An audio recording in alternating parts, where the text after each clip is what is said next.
A pimp, not a simp. A pimp, not a simp. We eat so many shrimp. I got iodine partners. My bitch a choosy lover, never fuck without a rubber. Never in the sheets like it on top of the cover. Money on the dresser, drive a compressor. Top notch hoes get the most, not the lesser. Trash like the buck for $40 in the club. Fucking up the game, bitch, it gets no love. She be cross country, giving all that she got. 1,000 a pop, I'm pulling business off the lot. I smashed up the gray one, bought me a red. Every time we hit the parking lot, we turn head. Some hoes wanna choose, but them bitches too scary. Your bitch chose me, you ain't a pimp, you a fairy. A pimp, not a simp. A pimp, not a simp.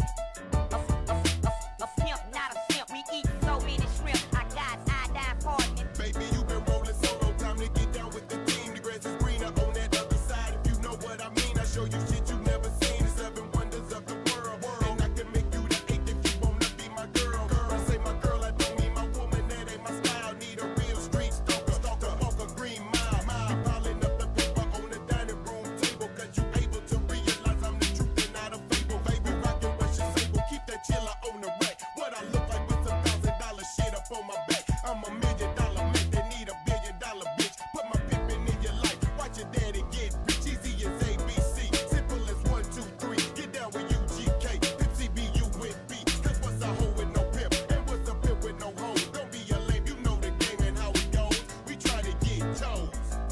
A pimp, not a simp. A pimp, not a simp. A pimp, not a simp. We eat so many shrimp. I got iodine partners.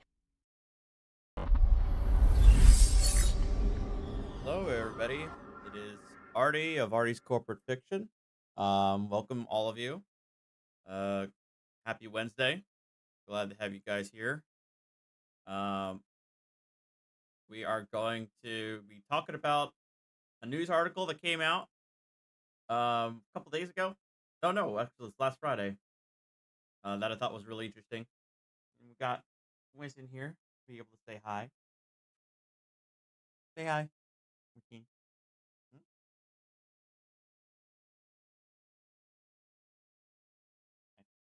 Um, and we're also, by request, going to take a look at some of the latest filings from the Karen Reed case. So we're going to take a look at those. It's going to be a relatively quiet evening.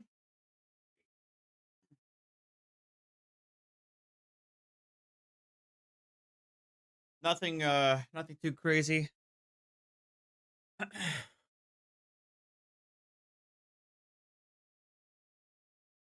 Nothing too crazy. Very quiet. My first title was obviously like kind of like wondering, I didn't really have much of an idea for today. Also, it's like I'm having one of those days, that I tend to seem to get every couple of months. Um, Nothing to do with recent events. To be honest, this is more of a standard thing that you guys know I've been dealing with. So at least so we could take a look at some interesting tidbits. So go to the main screen, and this is from NBC News. Title is a loophole got New York City man a free hotel stay for 5 years. I know, I am very well aware of the Elden Ring DLC. I'm very excited for it, but it's like not happening until June. So I mean, what can I do? A free hotel stay for 5 years until he claimed to own the building. Mickey Barretto's indictment on fraud and criminal contempt charges is just the latest chapter in the years-long legal saga. My first guess, I hadn't even read this article yet. My first inclination was, an attempt at adverse possession, but I don't think, doesn't sound like that's the case here, with what he tried to pull. For 5 years, a New York City man managed to live rent-free in a landmark Manhattan hotel by exploiting an obscure local housing law. But prosecutors this week said Mickey Barreto went too far when he filed paperwork claiming ownership of the entire New Yorker hotel building and tried to charge another tenant rent. On Wednesday, he was arrested and charged with filing false property records, but Barreto, 48, says he was surprised when police showed up at his boyfriend's apartment with guns and bulletproof shields. As far as he's concerned, it should be a civil case and not a criminal one. I said, "Oh, I thought you were doing something for Valentine's Day to spice up the relationship until I saw the female officers," Barreto recalled telling his boyfriend. My God. Oh, goodness.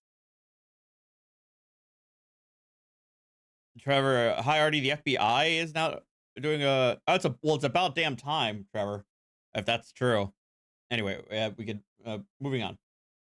Barreto's indictment on fraud and criminal contempt charges is just the latest chapter in a years-long saga that began when he and his boyfriend paid about $200 to rent one of the more than 1,000 rooms in the towering Art Deco structure built in 1930.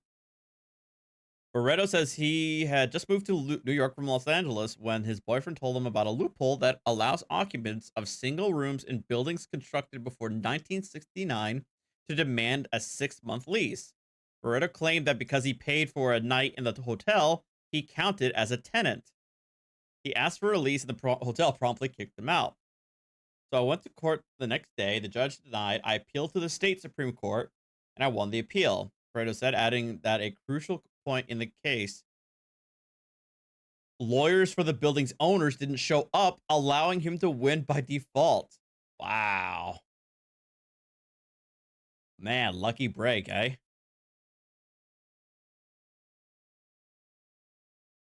I mean, I feel like my inclination is whether or not, if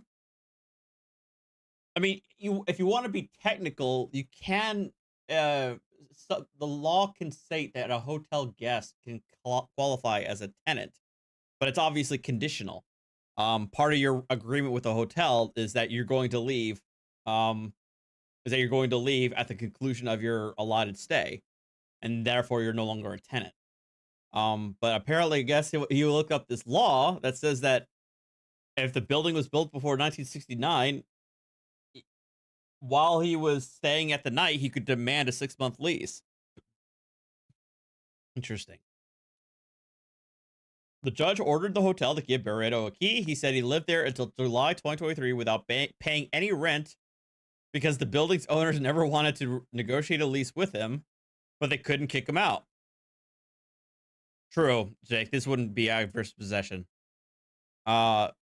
Manhattan prosecutors acknowledged that the housing court gave Barreto possession of his room, but they said he didn't stop there. In 2019, he uploaded a fake deed to the city website purporting to transfer ownership of the entire building to himself from the Holy Spirit Association for the Unification of World Christianity, which bought the property in 1976. The church was founded in South Korea by a self-proclaimed messiah, the late Reverend Sun Myung Moon. Oh boy. South Korean. Sounds like a South Korean cult. Which I don't know much details about the Unification of World Christianity, but I know that the South Korean cult is pretty. Cults in South Korea are pretty wild.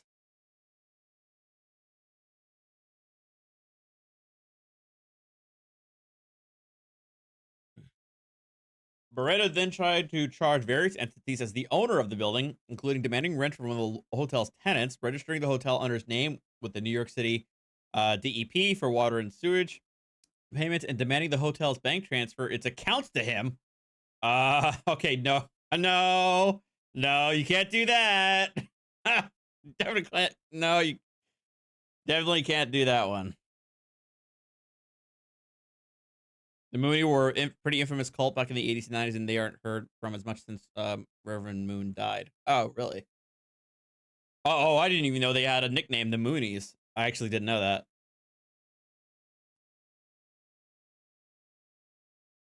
As alleged, Mickey Barreto repeatedly and fraudulently claimed ownership of one of the city's most iconic landmarks, the New Yorker Hotel.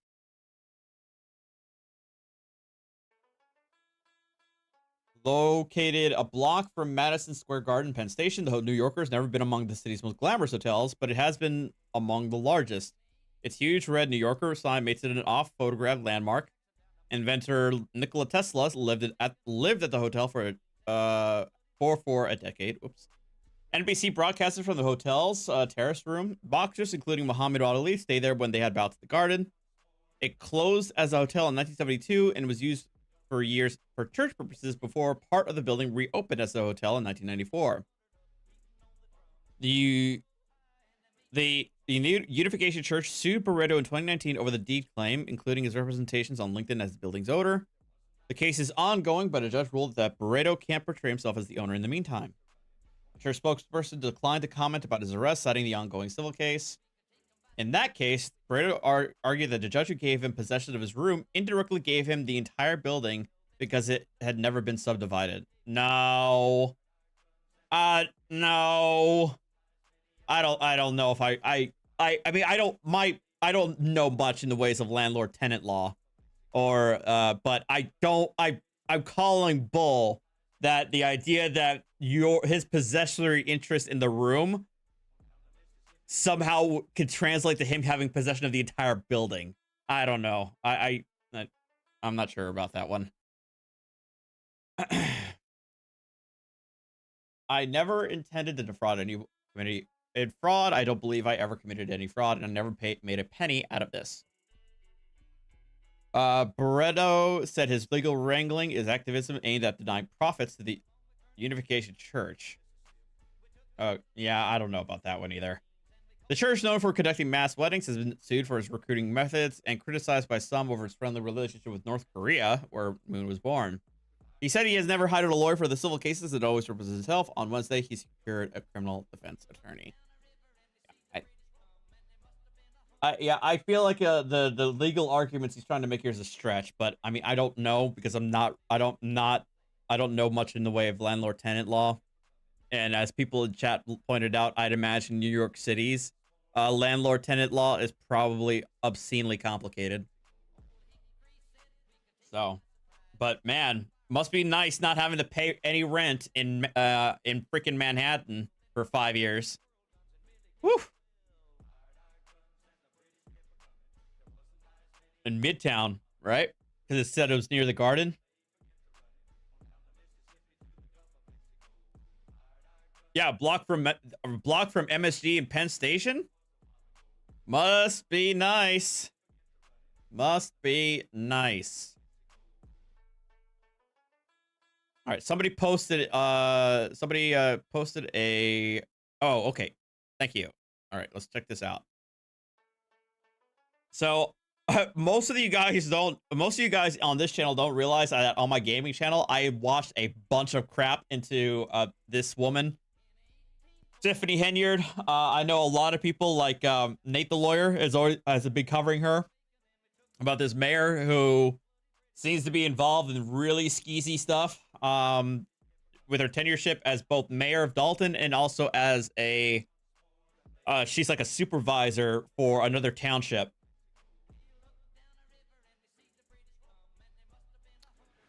Fox 32 has information that indicates the FBI has launched an investigation into controversial Dalton Mayor and Thornton Township Supervisor Tiffany Henyard. Thane Placco has been following allegations of her misspending and joins us now with an update. We've been reporting for nearly 2 years on allegations of corruption surrounding Henyard in her capacity as Dalton Mayor and Thornton Township Supervisor. And now we've learned from multiple sources that federal agents are in fact interviewing witnesses as part of a possible investigation that may or may not result in charges.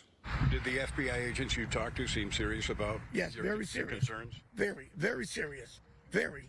Lawrence Gardner owns a U-Haul rental and trucking business in South Suburban Dalton. But my understanding, I haven't read the specific read or watched the specific article on this U-Haul. My understanding is that this guy, I think this U-Haul business claim, or this U-Haul franchise owner claims that Tiffany Henyard retaliated against him for not supporting her or something. Hold on, I'm sure they're going to explain it. And says he went to the FBI several months ago, frustrated that the village of Dalton would not renew his business license. Yeah. Gardner says he's been harassed and his business raided and shut down by Dalton police. He believes because he refused to make a donation to a civic event sponsored by Dalton Mayor Tiffany Henyard. And I talked to a couple of agents and I explained them what was going on. I gave them all my paperwork to show them what was happening in court and what was happening in Dalton. And they told me they was investigating and they would be in touch with me. Gardner is one of 6 people who confirmed to Fox 32 that they've been interviewed by the FBI, ranging from Dalton business owners to a former village employee and at least one public official. And we've learned the FBI has been using electronic surveillance as part of its investigation. Agents are asking questions about Henyard's alleged use of taxpayer dollars and resources, including massive spending on out-of-town trips, hundreds of thousands of dollars in police overtime for her personal security detail, using public employees and tax dollars for personal benefit, and holding up licenses to certain businesses like this Dalton restaurant. I've heard rumors that say, hey, I'm on the wrong team. Dwayne Wood has been trying to renew the business license for his restaurant. I mean, they can, but the feds actually do have can't have jurisdiction over public corruption. If you recall, they cracked down on like the Illinois governor way back then. I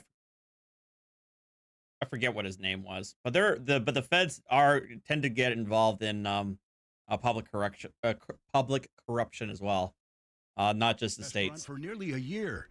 While he has not talked to the FBI, he believes he can't get approved because he's provided catering to several Dalton trustees who are engaged in a political fight with Henyard. I think I've been Blagojevich, there we go. because of my association affiliation. I knew he had Vich in the name. I had the trustees. I've cooked for the trustees.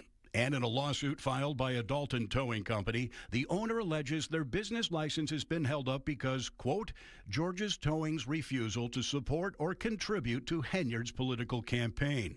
In a statement, Dalton trustee Jason House reacted to the news of the FBI's involvement. Crap. Hey guys, I think I might be getting Comcasted, so I apologize in advance. We welcome any investigation that will bring transparency on how taxpayer dollars are being spent.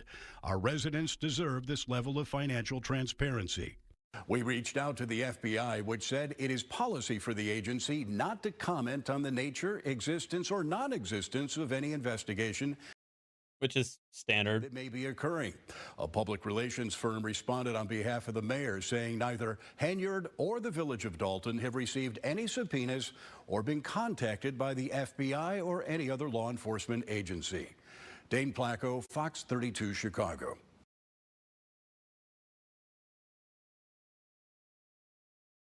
Interesting.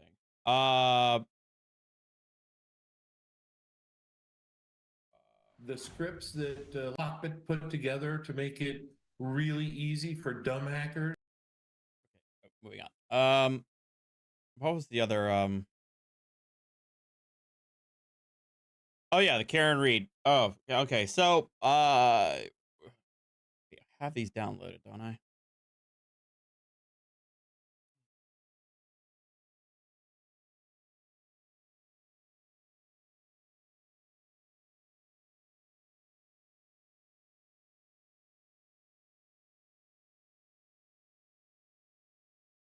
So they filed a motion for sanctions against the Commonwealth.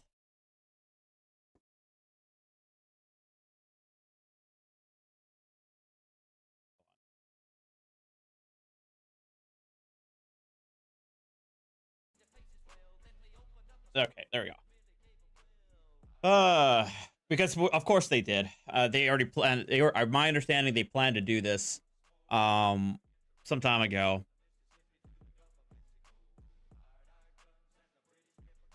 I kind of brushed through a bit of it, but a lot of it seems to be stemming from the grand, public statement that, the state attorney Michael Morrissey made last year, and they got really upset by that. Mike is somewhere. I don't know. He's hanging out.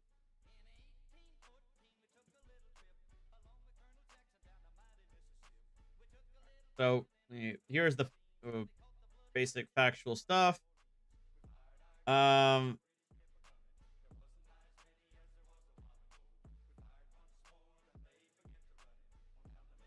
For some reason,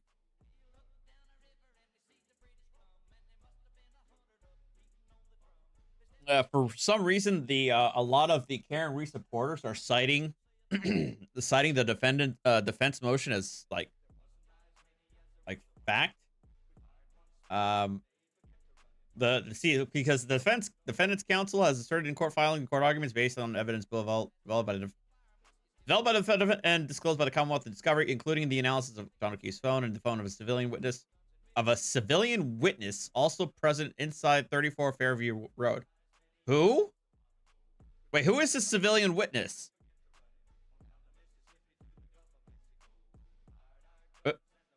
Okay, that's new to me. Does anybody know who this civilian witness is? That John O'Keefe had entered the 34 Fairview Road residence, that he was attacked inside the residence by a person. The person's also present there. That person's also present in the residence were aware that John O'Keefe sustained injuries. So the home participated in the cover-up, and that other law enforcement officers, including an MSP trooper, participated in and further the cover-up.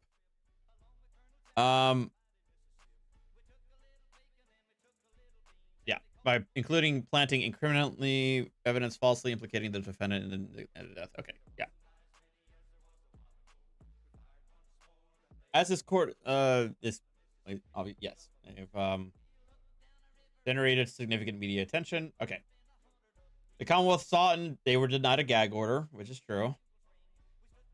Now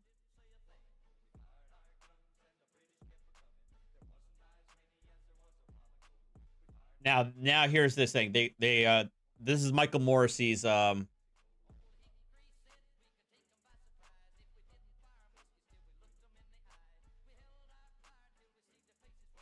here's the Michael Morrissey thing. Oh yeah, I feel like if I change the title of the stream to mention Karen Reed, somebody's gonna be in here. Who knows? Maybe I should do it for the engagement, for the precious engagement.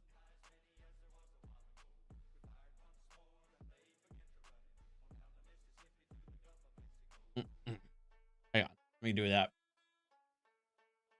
just for kicks. Viewing latest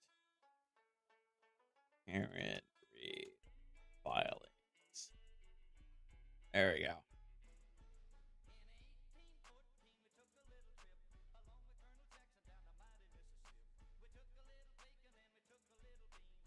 All right. That'll summon them. All right. 25 minutes later, after this court order denying the Commonwealth, Michael Morrissey disseminated to the media a video statement, 5 minutes and 45 seconds in length. This is the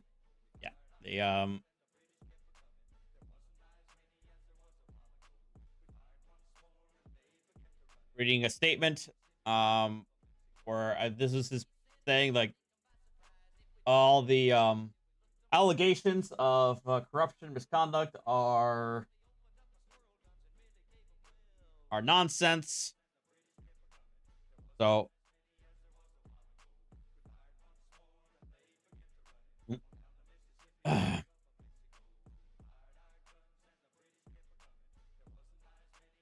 going through, disputing the allegations by defense counsel, talking about the autopsy, the phone evidence, conspiracy theories are not evidence. Michael Proctor being accused of planting evidence was never there. Blah blah blah blah blah blah blah blah blah blah. Enter transcript. And then Boston 25 reports on the federal investigation.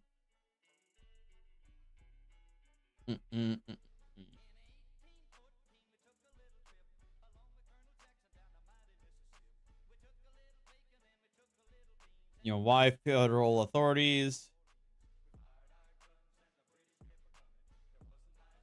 looking into the case of Karen Reed on the evening of December 4th during his 6 p.m. newscast. They aired a report, blah, blah, blah, blah. The U.S. Attorney's Office is investigating the investigators who charged Get Reed in murder, and the federal grand jury that's been in the media doesn't appear to be targeting people outside of law enforcement.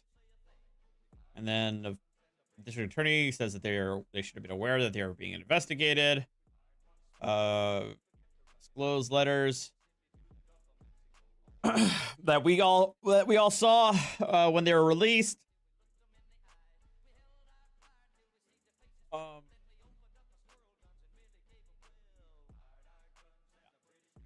Okay. All right, here's their arguments. The DA's video statement coming soon after this court denied the motion for the gag order.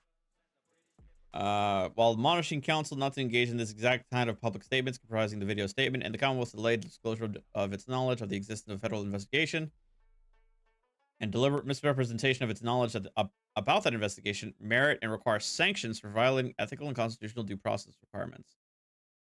Dismissal of the indictments, while severe sanction, is the only sanction that can okay. No, I doubt that, but sure. It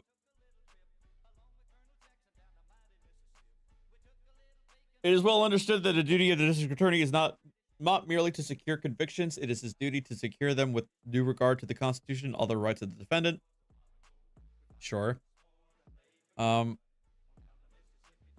Apparently now they're saying that the Morrissey's video statement violated numerous provisions of the rules of professional conduct, saying, except for statements, the prosecutor in a criminal case shall, except for statements that are necessary to inform the public of the nature and extent of the prosecutor's action and that serve a legitimate law enforcement purpose, refrain from making extrajudicial comments that have a substantial likelihood of heightening public condemnation of the accused, and from making an extrajudicial statement that the prosecutor would be prohibited from making under Rule 3.6 of this rule.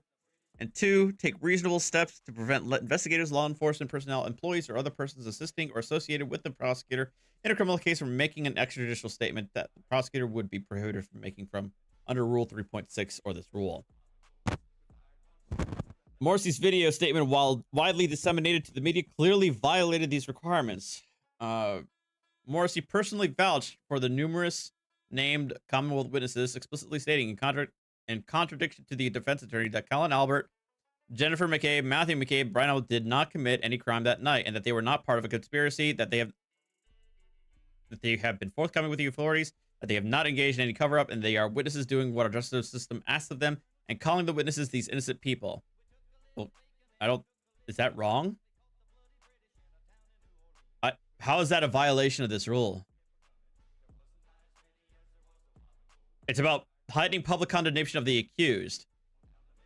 These statements are all about exonerating, or at least saying that Commonwealth witnesses are not involved in a criminal act. In addition to the civilian witnesses, the district attorney vouched for the police witnesses, specifically stating that Trooper Proctor was not part of a conspiracy. Was not the scene where John McKee's body was found, did not plant evidence, and would not have no motive to do so. All assertions contradicting the defense theory, and which the district attorney could not know to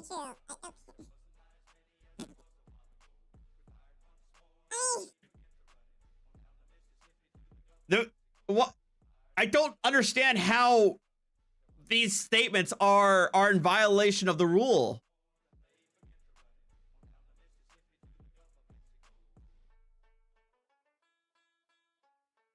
Additionally, District Attorney Morrissey's video statement explicitly denigrated the defendant and the defense counsel, labeling the defense theory a false narrative, a desperate attempt to reassign guilt, a lie, and contrary to the American value. Really? Really, dude? Oh, come on. I mean, it's just, bro. I feel like the defense counsel has made far more spurious statements against the Commonwealth and against law enforcement.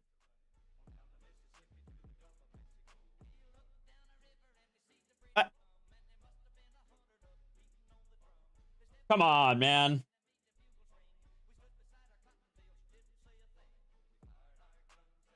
In short, Morrissey's assertion in his video statement constitutes exactly what the Commonwealth alleged about the defense counsel statement in its gag order, that they go further than zealous representation. They are unsubstantiated proclamations supported only by self-serving speculation and conjecture, not likely not to be admissible at trial, and done with the intent of material producing the criminal species by risking the impartiality of potential mother. They're responding. The Commonwealth is responding to your spurious crap. Cat in Virginia, thank you for the $2 tip. When will we get a mic emoji? I promise I'll try to get that in the pipeline soon. I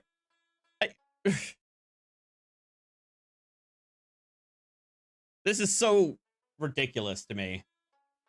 Hang on.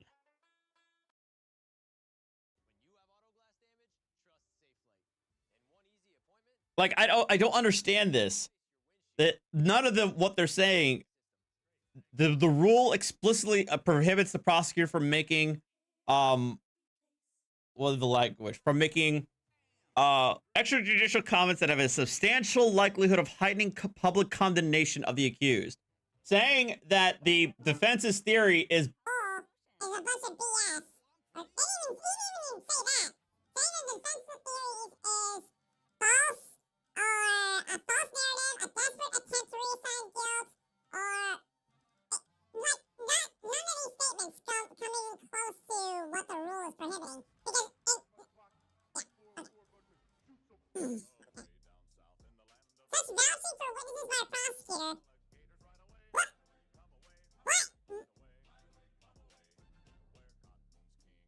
why wouldn't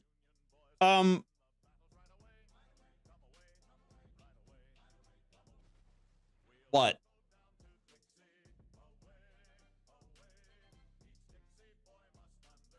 What? What did I do?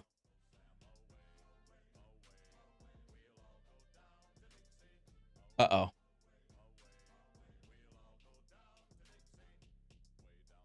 Did anybody say what's happening here?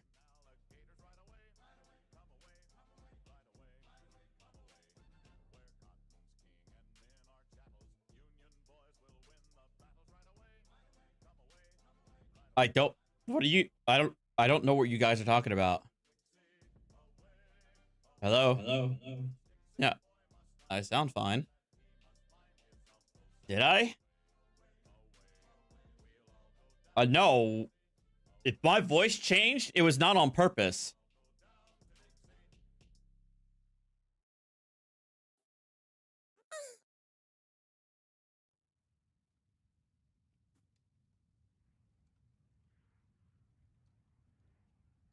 Okay, I don't know what...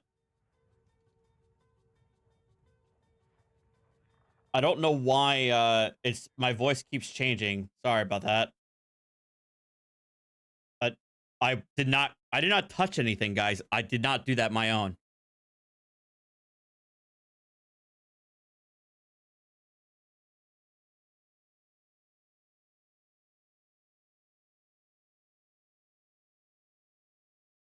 Guys, I swear to God, that was not intentional. I did not...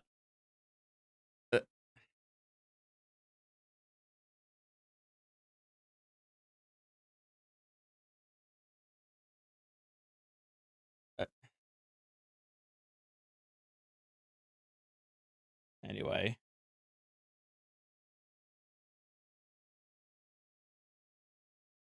Moving. All right, moving on.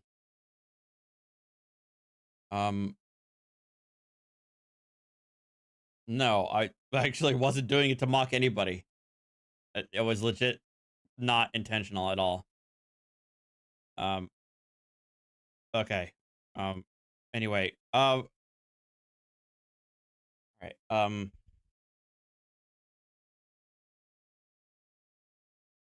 I was not guys, I swear to you, I wasn't doing this intentionally.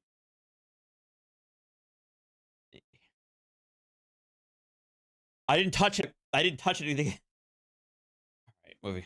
All right. I'm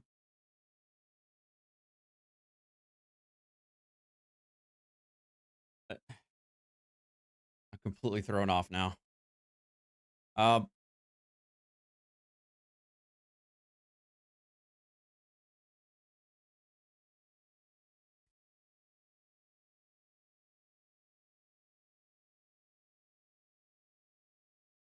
oh boy. All right. So they're complaining about Morrissey's statements. I don't honestly. The statements that they're citing doesn't sound to me like they would violate the rule.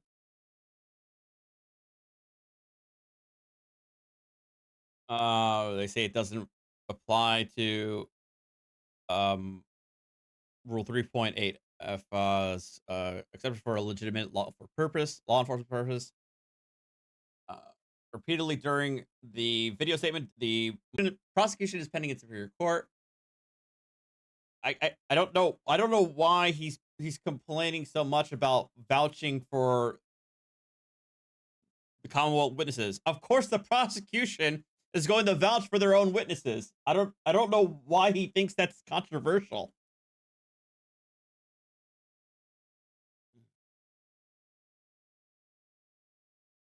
If you want to, you can do that at trial. Oh shit, guys, I'm getting Comcasted.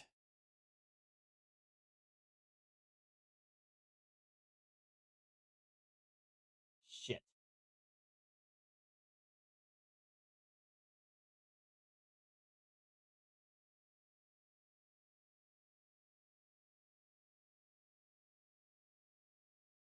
Guys, I'm getting Comcasted.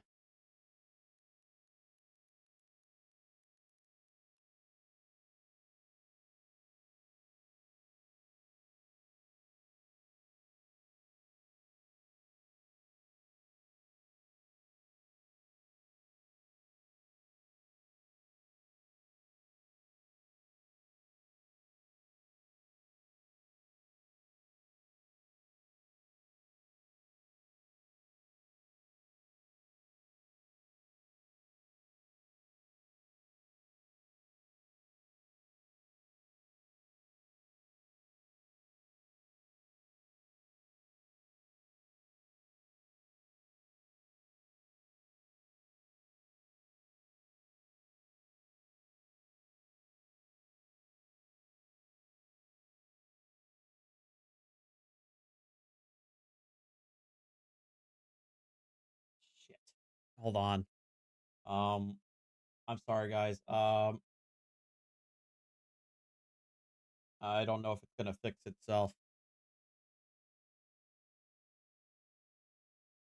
This is not good. Um,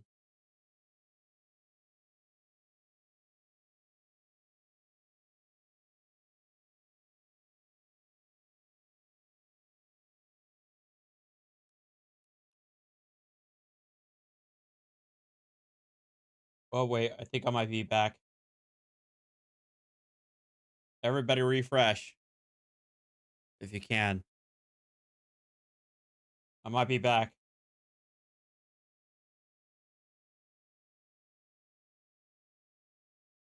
Are we okay? Okay. Try try and keep on going. I'm sorry, guys. Lost a lot of you guys, but it's okay.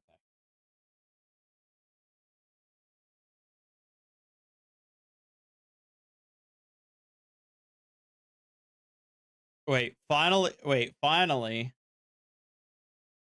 Morrissey's video statement cannot be justified by the provisions of Rule 3.6e that this rule does not preclude a lawyer from replying to charges of misconduct publicly made against him or her. How?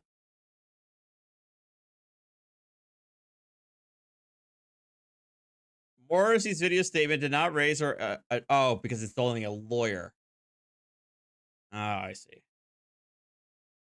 Not the law enforcement corruption or cover up or what have you. Is that where he's trying to parse this?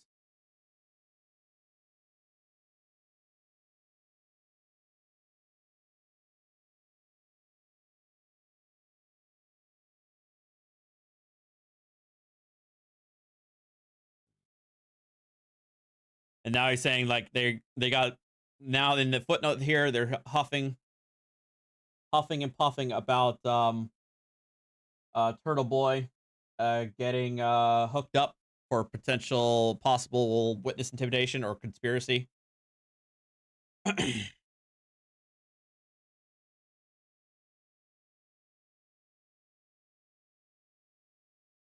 Sorry, guys.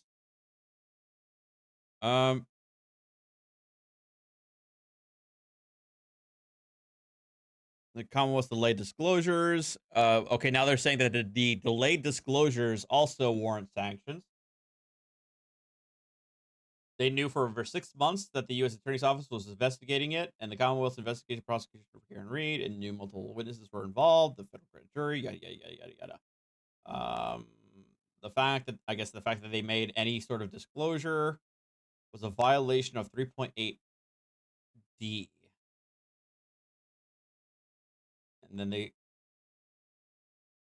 they're saying that there's a failure to disclose constitutes a Brady violation.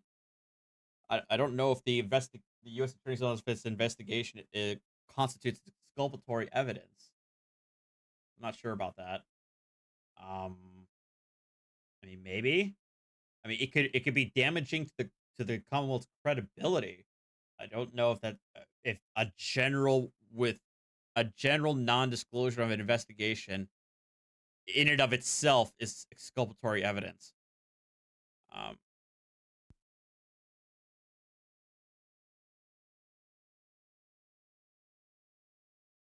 They want to dismiss the indictments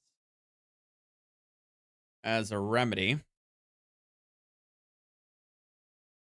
Yeah, Thomas, I might have to reset my modem. If I'm being honest, guys, it's been a long time since we had this kind of Comcast issues before on the stream, though. So, in fairness, it's actually, I feel like it's been a while. And it used to happen every other day. They've been opportunity for a fair trial has been irreparably harmed. Withholding the misconduct was egregious. They said that the court had declined to gag defendant's counsel statements.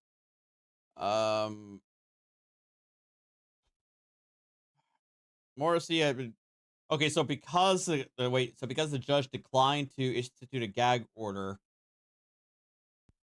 that means that Morrissey, the U.S. district attorney, should not have been permitted to put out this video.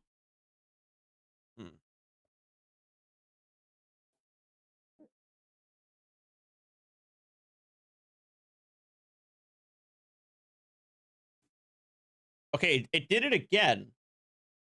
Okay, now I see what you guys are saying, that the voice changer maybe sound like a chipmunk. It did it on its own. And I have no idea why, and it's kind of concerning. It automatically tried to change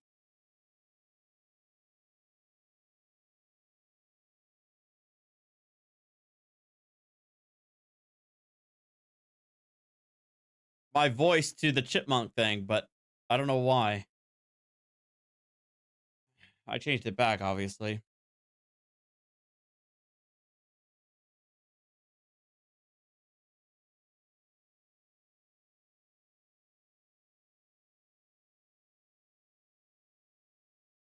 Denied his motion for a gag order. The district attorney took it upon himself to effectively silence the defendant, her counsel, her defense theories, and using a bullhorn to vouch for the Commonwealth.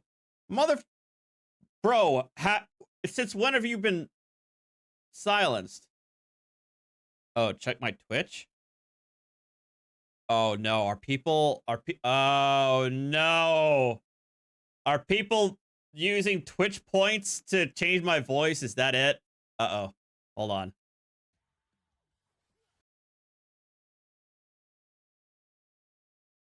Uh-oh.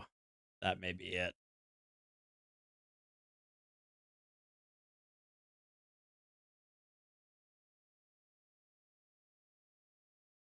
I may have completely forgotten about that. Oh no. Hold on.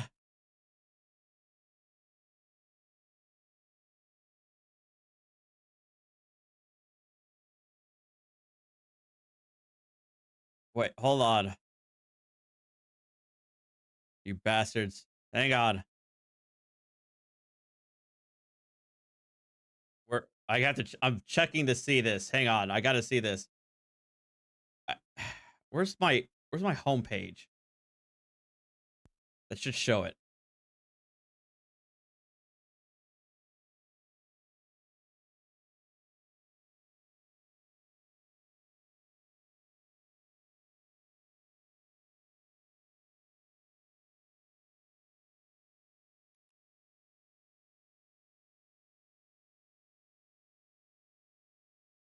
But I want to see my analytics. I want to see what people see. Okay, here we go. I want to see my. Oh, there. Yeah, there it is. Yes. Oh God. Okay, so that's why.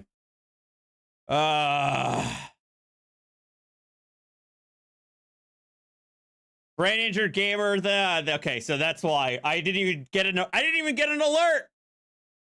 I didn't get an alert for it. Yeah. So I apparently turned this thing on. And allows you to change my voice for 200 bits, which is like $2 equivalent. All right, so now I need to either change this or increase the price because I didn't realize people were actually utilizing this. I did this thinking that nobody's going to do it, but apparently people are doing it. All right, lesson learned. All right, all right. After we're done here.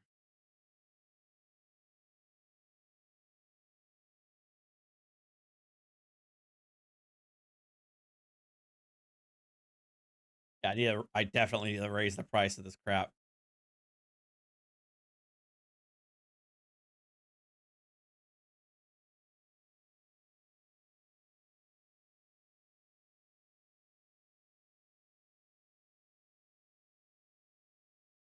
All right, now I'm completely thrown off.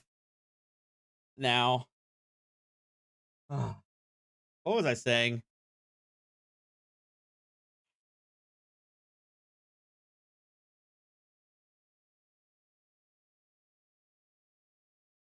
They have an interest in the outcome of the prosecution other than the interest of justice requiring. Why?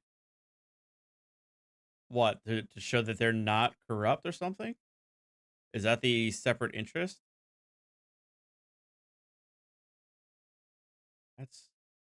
That's for. I almost said the R word, but okay. This is all the entertainment, the evidence that they either have or still don't have. Oh my goodness. But either way, thank you. What's your face for the bits? Brain injured gamer, thank you for the bits and changing my voice inadvertently. If you got your laughs.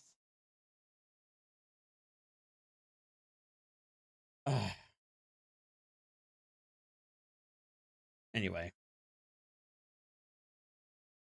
let's go to the Commonwealth.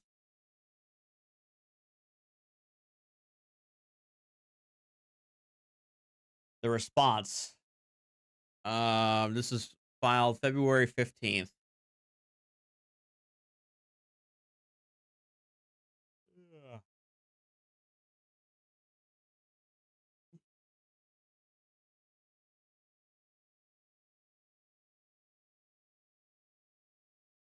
What began as Attorney Yannetti representing the Stoughton District Court in February 2022, that the defendant lacked any criminal intent in a motor vehicle accident has spiraled into a national conspiracy theory premised upon the defendant's variety of flawed, unfounded, and sensationalized claims.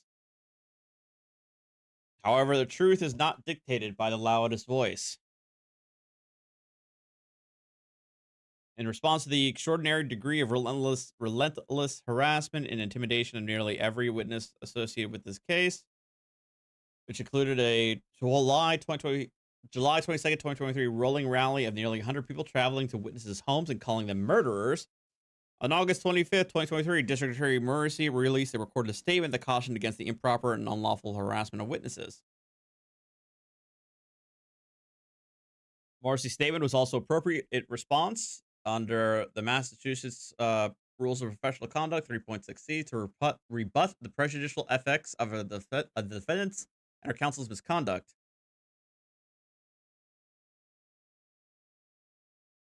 Under 3.6c, a lawyer may make a statement that a reasonable lawyer would believe is required to protect the client from the substantial undue prejudicial effect of recent publicity not initiated by the lawyer or the lawyer's client.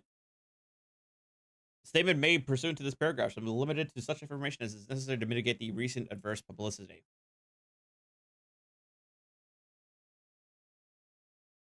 Further, Morrissey's statement was made in response to an August 22nd, 2023 ABC News broadcast where Attorney Jackson, Attorney Yannetti, and a defendant sat down for an interview with ABC News chief correspondent Matt Gutman. During this 9-minute and 37-second segment, videos of the Free Karen Reid protests were shown, photographs of witnesses displayed, and the defendant made numerous comments about the evidence and her relationships. When asked what the defense believes to have occurred, Jackson passionately asserted that pieces of taillight evidence were planted after the fact and that the victim walked into the house. I think he was confronted, was likely brought down to the basement. I think that confrontation got physical and was beaten to the point of unconsciousness. Attorney Jackson then commented, see you later, about his impressions of the victim's injuries, including a claim that the victim had defensive wound bruises on the backs of his hands. Jackson continued on to ultimately declare without an indicia of proof and substantial evidence to the contrary, there was a cover-up. He was murdered inside that house. His body was placed outside.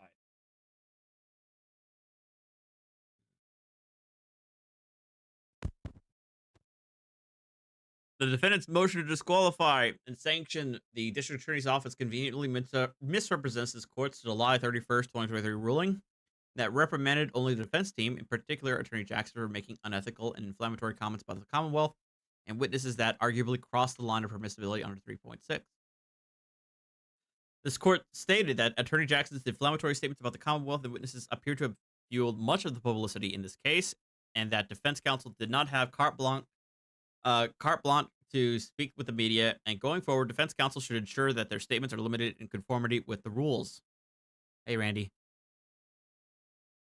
The court held that at this time there was not a substantial likelihood that defense counsel statement would materially prejudice the proceedings and denied the Commonwealth's motion without prejudice. Contrary to that warning, the defendant and counsel have continued to give numerous interviews with local and national media where they make unfounded and inflammatory statements about witnesses' character and reputation, repeatedly describe the Commonwealth and its investigators as corrupt.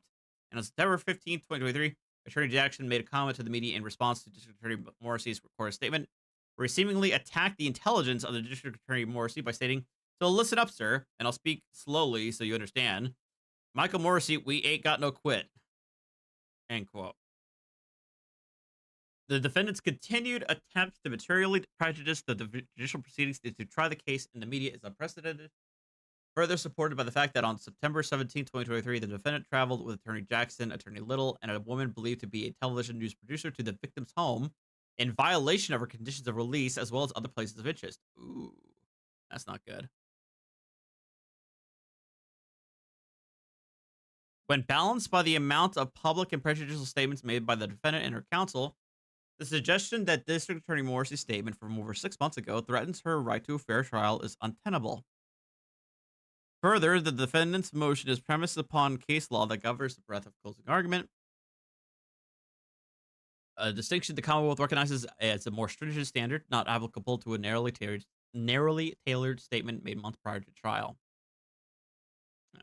And this goes to disqualification of counsel, dismissal of a sanction, which I think is kind of a BS remedy. It's a long shot for a remedy like that. Production of letters between the District Attorney's Office and U.S. Attorney's Office and Department of Justice. As it pertains to a federal investigation related to circumstances surrounding this case, the Commonwealth has not been advised of the parameters or scope of federal activity, and the U.S. Attorney's Office has essentially kept the Commonwealth in the dark about the specifics of an investigation.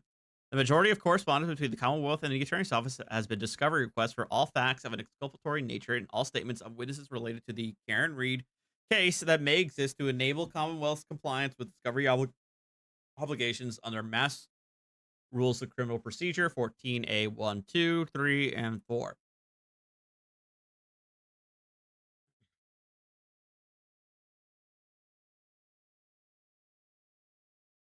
And so this is what them going back into the detail of the correspondence, recognized constitutional obligation.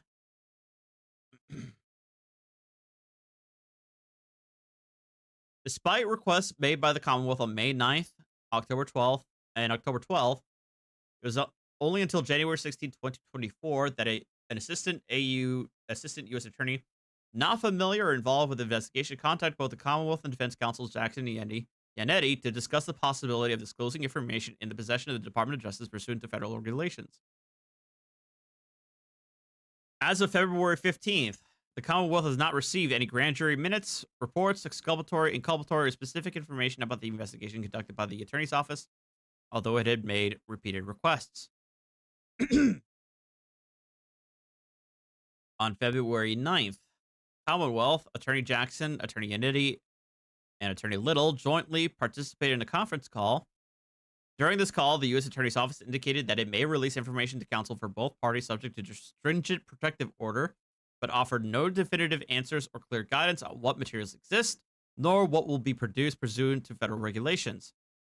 The Commonwealth and the defendant anticipate both parties receiving privileged and protected materials from the U.S. Attorney's Office within the next week. Interesting. The Commonwealth has diligently investigated the defendant's unsubstantiated allegations of police and prosecutorial misconduct, efforts to, interviewing additional witnesses, submitting evidence to a veterinary forensic lab that concluded there was no canine DNA associated with the swabs taken from the victim's clothing in the areas of the victim's injuries. Ooh, interesting. I don't remember hearing about that. But again, I think a lot of this stuff has been protected. They haven't been able to be publicized, given to the public.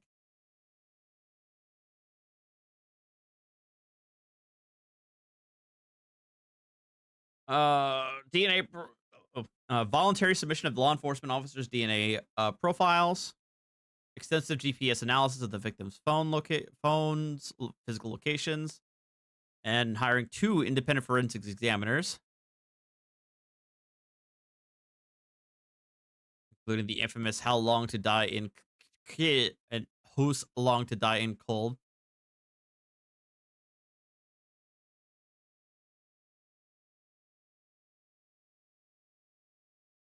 Persnickety, are they still blaming it on the dog? I feel like with every single Karen Reed supporter, like they have like a script or they have like a dialogue tree. They're like Oblivion NPCs, where the only questions they can ask are where's the dog? And why did they sell the house? And what about the text messages? And then rinse repeat.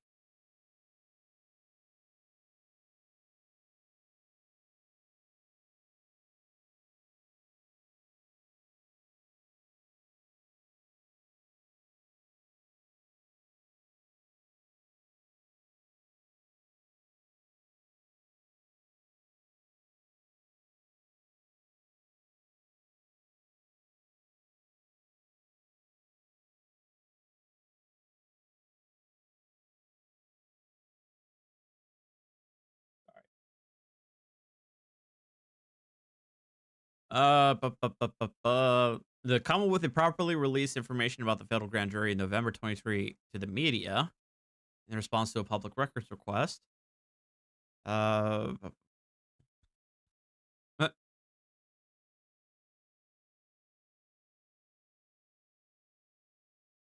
defendant has failed to demonstrate any prejudice as the letters detail the Commonwealth's continuing attempts to obtain discovery.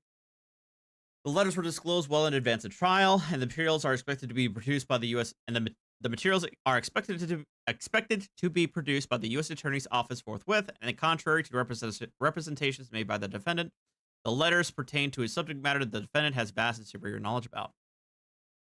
And then he's going right for the defense team.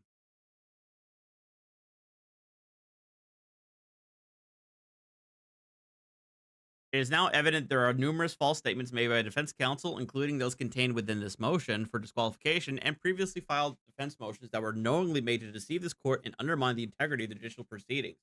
Oh boy.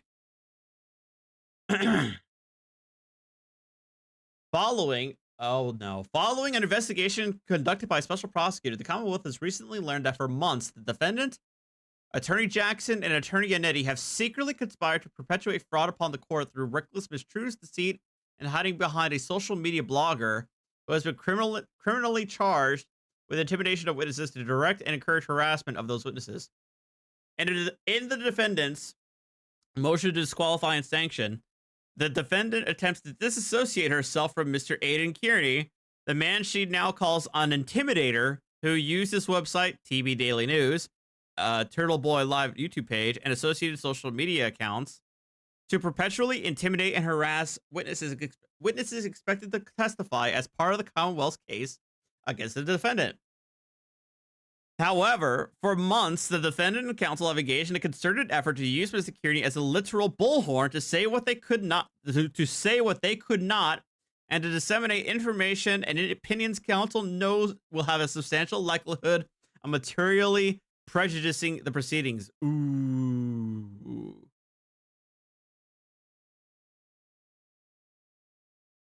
While the defendant struggles to use RPC 3.6a as a sword, the rules of professional conduct also apply to defense counsel, including Attorney Jackson, who is not licensed to practice law in Massachusetts and is admitted under Pro Hoc Vice.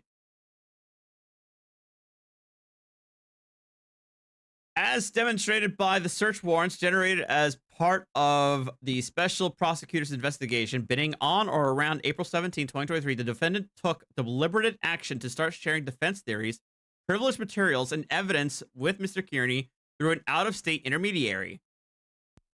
See Exhibit B. The next day, April 18th, 2023, Mr. Kearney posted his first story in support of the defendant. In this article, Mr. Kearney writes that none of this information has been made public, and the DA hasn't sent a mountain of exculpatory evidence to Karen Reed's defense attorney until recently, and further describes the impressions of the defense counsel as shocked to discover evidence wrongly claimed to have been hidden from the defense. The defendant had instructed the intermediary to communicate with her through the Signal messaging application, explaining that it provides secure end-to-end encryption, and instructed the intermediary to forward all information, which included witness information, home addresses, grand jury minutes, autopsy photographs, and generally every piece of evidence that the Commonwealth has provided to defense counsel onto Mr. Kearney. Oh no. Oh no. If they actually have these logs, ooh boy. The defendant would put disclaimers or directives on certain pieces of evidence, such as denoting "do not share," "urgent," "do not publish anything from the report," and "make it clear Mr. Kearney didn't just get it from us, but don't show the exhibits, just read them. Please tell him not to share the title. It has Yannetti's initials in it, dry." Oh no! Oh no! While the defendant and her counsel took concerted efforts to publicly distance themselves from Mr. Kearney, beginning in the summer of 2023, the defendant and Mr. Kearney would directly communicate on a regular basis. See Exhibit B. Call detail records from Mr. Kearney's phone reveal that the defendant's phone number and Mr. Kearney had 189 phone calls between June and December 22nd, 2023, communicating for an excess of 40 hours. This was reported to be in addition to frequent texting phone communications made through the encrypted Signal application. Additionally, prior to publishing posts on his platforms, Mr. Kearney would seek permission from the defendant or her counsel. Oh, Exhibit B sounds really spicy. We might have to take a look at that. Call detailed records from Mr. Kearney's phone also revealed that phone numbers associated with Mr. Yannetti and Attorney Jackson communicated with Mr. Kearney at least 29 times. Oh boy. The Commonwealth has a good faith belief that these conversations continued even after Mr. Kearney was criminally charged in October 2023 for the harassment of witnesses in this case. But what happens in the dark always comes to light. Okay, settle down, Batman. In the Commonwealth's motion to prohibit extrajudicial statements, the Commonwealth referenced a May 3rd, 2023 incident where, from the courthouse stairs, immediately following a hearing, Attorney Jackson encouraged those outside, and in particular Mr. Kearney, to contact witnesses and ask them inflammatory questions. In this video, Attorney Jackson asked, "Don't you want to ask some questions?" Then proceeds to point directly at Mr. Kearney, stating, "I know you do," to which Mr. Kearney enthusiastically responds, "I have been." What the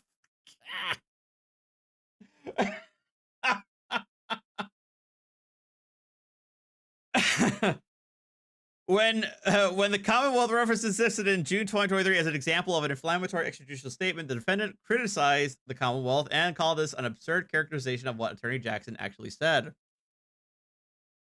See Exhibit G. What the Commonwealth now knows is that it is not what Attorney Jackson said, but what he did not say that is so troubling. Prior to making that directive, Attorney Jackson, Attorney Yannetti, and the defendant had all communicated with Mr. Kearney and provided him non-public materials, theories of the defense, and other pieces of evidence that enabled Mr. Kearney to harass and intimidate witnesses. Those efforts were encouraged and celebrated by Jackson on the courthouse stairs, and immediately following Jackson, Attorney Jackson, Attorney Yannetti, and the defendant hosted Mr. Kearney for lunch in the Boston Seaport, Exhibit B. Oh boy. A clear inference can be made that the defendant and her counsel directly encouraged and manipulated Mr. Kearney to continue personal attacks on witnesses and the family members with the sole purpose to embarrass, intimidate, harass, and deter these individuals from testifying. Mr. Kearney publicly stated that the motivation of his actions was to prevent this case from ever going to trial, conceivably a goal shared by the defendant. Man.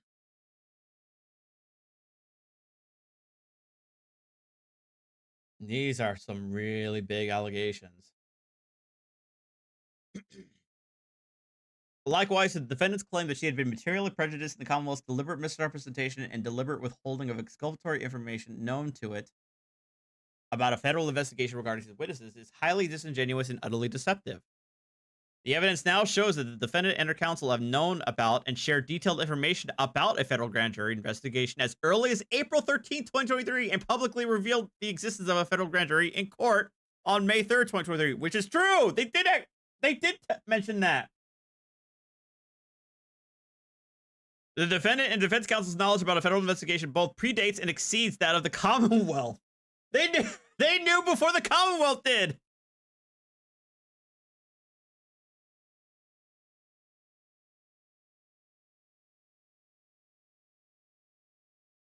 In the defendant's opposition to the Commonwealth's motion to prohibit, the defendant writes, "It has been indeed publicly reported that a federal grand jury has been impaneled." Oh, this is their opposition to the Commonwealth's motion to prohibit prejudice. This is in opposition to the gag order. Dang.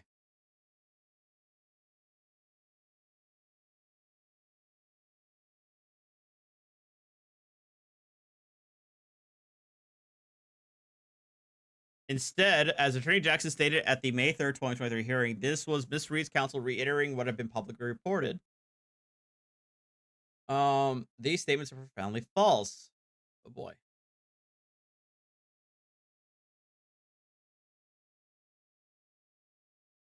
Prior to Attorney Jackson's statement, the existence of a federal grand jury had not been widely publicized and was in fact something the defendant and her counsel had utmost knowledge of. The only source of the force to support defendant's claim for the existence of a federal grand jury was one footnote to TB Daily News, a post authored by Mr. Kearney. Oh, they cited Turtle Boy in their breaking news. According to reliable sources close to the matter, a federal grand jury has subpoenaed multiple witnesses who were in the home of Boston police officer Albert on the night. Oh my goodness. The only individual I can confirm with 100% certainty was Jennifer McCabe.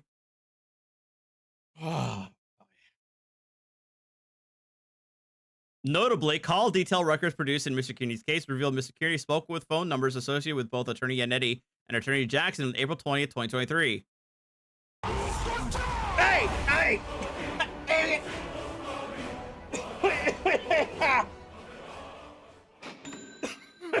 He just Excuse me. super chatted with 105.51. They said 1,100 Swedish krona from Wacky. Thank you, Wacky, for the 1,100 sex. Or Swedish krona. But thank you very much for the 1,100 sex. Thank you, man. Wow.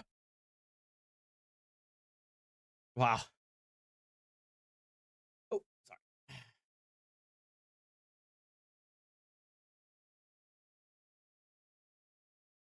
I actually did ask Sathail to hold off on the trigger. But thank you very much, Wacky. I appreciate it, man.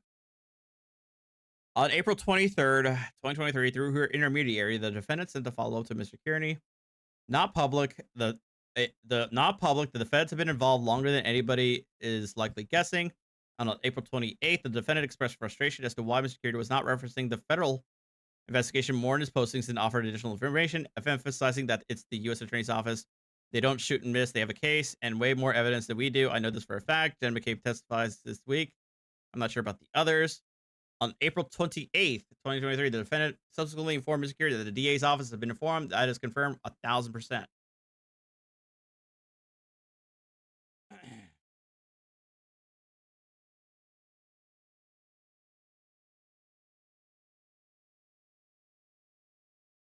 Interesting. May 5th, 2023, Mr. Kearney contacted the defendant about a rumor that FBI agents were in Canton. 2 days later, the defendant confirmed with a communication with the U.S. Attorney's Office about the investigation, responding to Mr. Kearney. Not public. Levy, who is the U.S. Attorney's Office involved here, confirmed no swarms of the FBI were involved in Canton 2 days ago. The defendant then boasts that acting U.S. Attorney Levy doesn't typically prosecute, like he never prosecutes, he just delegates to the assistants within the divisions, but he's running this GJ, grand jury. Mr. Kearney openly discussed his knowledge that the defendant was interviewed by federal law enforcement and the defendant and her counsel were working closely with the U.S. Attorney's Office. So this is outlining the constant communication between the two of them, between the defense team, the defendant, and Turtle Boy, especially with regards to this federal investigation or federal inquiry or whatever the hell they want to call it now.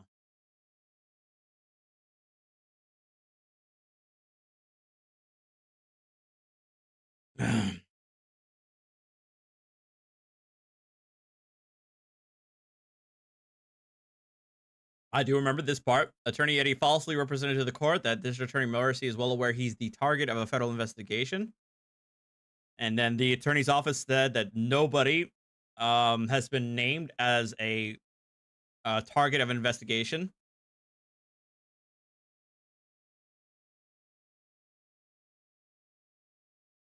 They say that nobody has been targeted.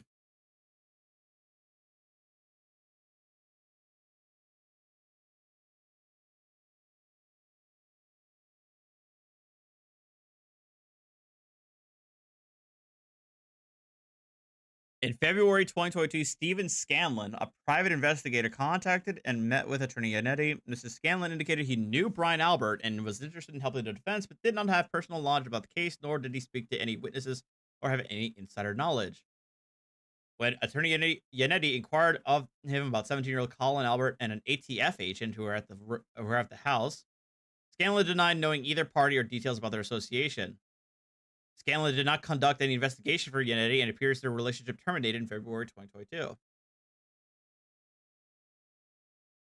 What? 16 months later, in June 2023, Mr. Scanlon received a phone call from Mr. Kearney that was surreptitiously recorded. Uh-oh. Uh-oh. Scanlon suspected that Yannetti provided this information to Kearney During this unlawfully recorded conversation, which was published briefly on Turtle Boy Daily News, Mr. Kearney pressured Mrs. Scanlon to adopt assertions that he had personal knowledge Colin Albert was involved and to state that he knew John O'Keefe was killed inside the house. Both statements were categorically denied by Mrs. Scanlon on this call and are contrary to the evidence.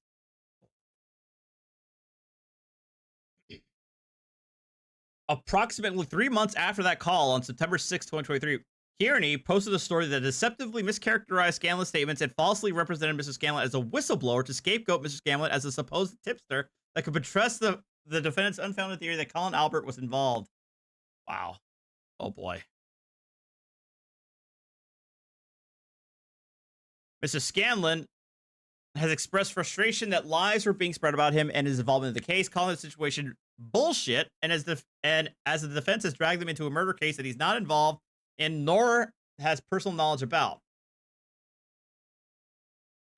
Kearney writes on September 6th, our sources at Moakley Courthouse tell us that Steve Scanlon has been subpoenaed and testified in front of a grand jury specifically about his contact with Brian Albert and his knowledge of what happened inside 34 Fairview Road.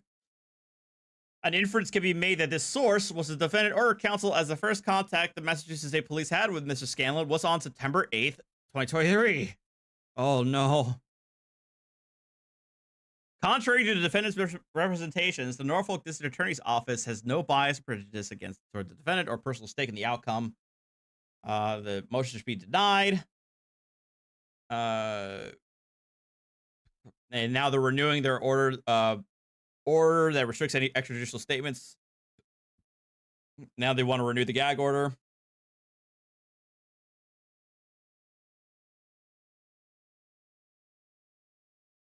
Yeah.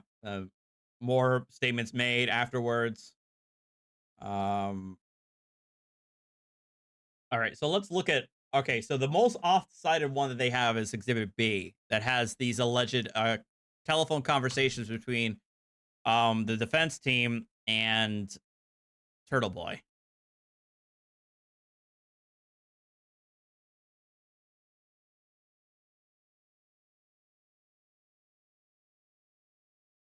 This is the application for a search warrant for Karen Reed's cell phones,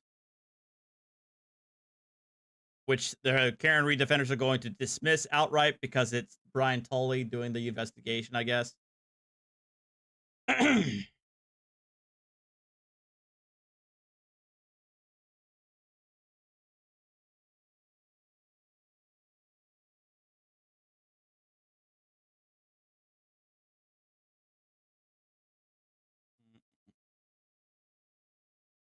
This is the retread of the case.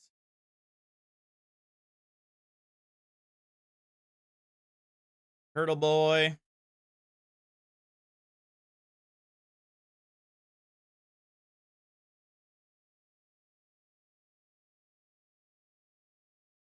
Videos, YouTube videos.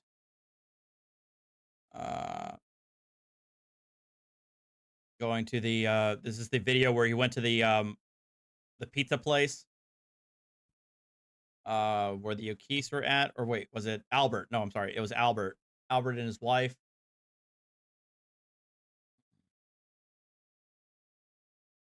YouTube videos.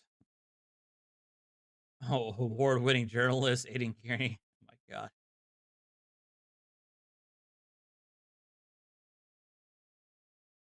He received a phone call from this number. Voicemail was left because he's, you know, this guy's kind of a psychopath.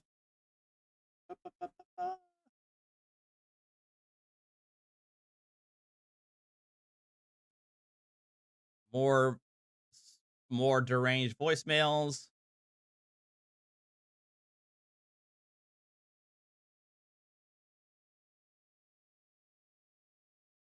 I'm trying. Proctor. Oh, that's right. It was Proctor. That was. More voicemails left. The rally where they went to witnesses' houses.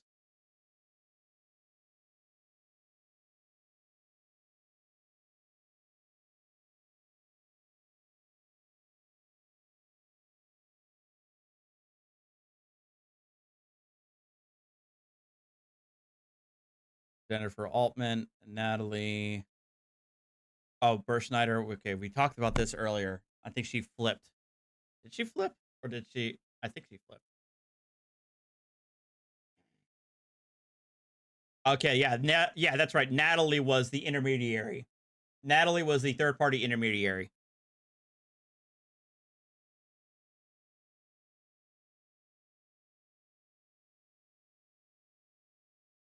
So, the defense team and Turtle Boy communicate with each other through Natalie.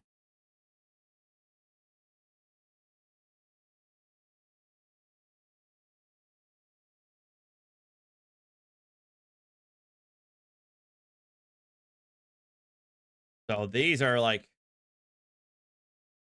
very specific messages. So it's kind of damning, especially if they have to communicate. I mean, I don't know if they have direct communication, but they claim they have direct communication.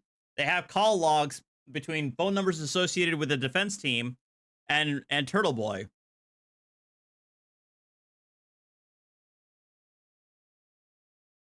So it's bad. Navy Girl, I believe this is stuff that Kate has already gone over.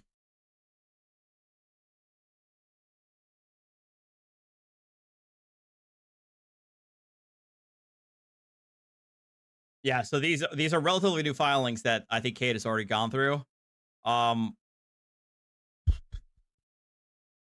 yeah, it's pretty interesting. And it's kind of damning. I imagine Turtle Boy defenders and Karen Reed defenders are going to ignore all of this. Say it's all made up. It's further evidence of corruption. It's usually how it goes. But yeah, interesting stuff. But I am also curious, Deacon, about what the feds are going to do on their end for sure. But I think this is where we're going to stop, though. I'm kind of tired. I want to eat something too. It's just been a long day. Here. Well, I don't know. I can't say if it's been a long day, but it's been like a day. I'm trying to kind of figure out where we're going with the channel. I haven't, obviously, I'm still like reviewing what people have sent me with regards to a new producer or editor. I'll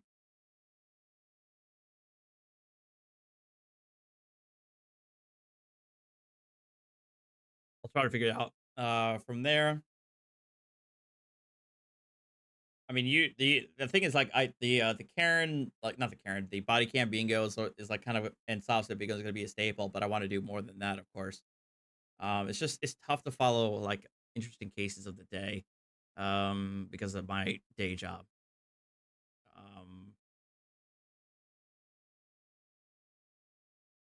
I'm trying. I want to get myself away from being nothing more than a React Andy, but we'll see. I'll figure something out. Mike,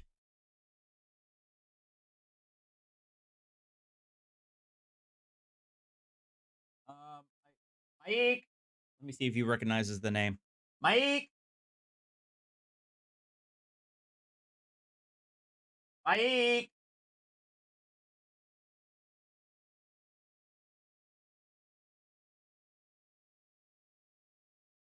I guess not. We're still working on it. All right, guys, you have a good night. I'm probably going to not stream tomorrow, or if I do, it'll just be more Starfield on my gaming channel. But I'll be back on ACF on Friday, all right? We'll see what happens there. Thanks, guys, as always. Thank you, Awaki, for the generosity. Thank you for the bits. Brain Injured Gamer. Thank you for the tips and everything else too, Kat in Virginia, and thank you all for the re-ups and memberships. It's always appreciated your support. But thank you guys. You guys have a good one. Take care, and I'll see you next time. Okay. Adios.